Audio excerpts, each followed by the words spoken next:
This version is the off-road model of the previously released KTM 1290 Super Adventure S 2021. KTM 1290 Super Adventure R 2021 has increased specifications to make it more powerful off-road capability, brother. Compared to the 1290 Super Adventure S 2021, the R version has an improved suspension system. The KTM 1290 Super Adventure R 2021 will be available starting March 2021 for €19,799. If converted, this adventurous motorbike has a price of around Rp. 339 million brothers.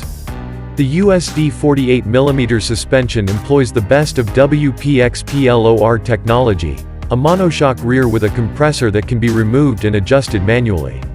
It's fair to say that for the casual asphalt-bound rider looking for a compelling 160 horsepower alternative to the ubiquitous BMW R1250 GS, the alloy-wheeled S version, with its comfort that includes semi-active suspension and standard-fit adaptive cruise controls, is probably the best. The wiser choice. But for buyers who really want to bring a superbike-powered engine off-road, the 1290 Super Adventure R has the specs to do so.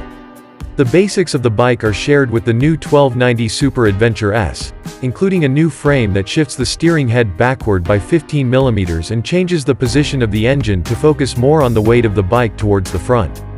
The three-piece fuel tank, 23 liters, with the main mass of gasoline suspended to the side-mounted section to keep weight low, is also borrowed from the S, as is the updated styling, but the R gets a special suspension. Hart to maximize his adventurous abilities. If the S uses a semi-active Apex SAT fork and shock from the WP, which changes the damping as you ride, the R version takes that hassle out and supports the WPXPLOR kit on the front and rear. 48mm inverted fork, with discrete damping, compression in one fork, rebound in another, which can be adjusted manually via easy-to-reach knobs on the top of each leg. The suspension travel is increased from an already 200mm long S to a full 220 at both ends, with an additional 20mm reflected in the 880mm seat height. That's considerably taller than the S, which can be adjusted from 849mm to 869mm, but still 10mm lower than the previous generation 1290 Super Adventure R. The wire wheels, 10 inches at the front and 18 inches at the rear, replace the 19-inch and 17-inch alloy wheels from S. The wheels are from Alpina, with forged aluminum rims and sealed spokes to allow the use of tubeless tires.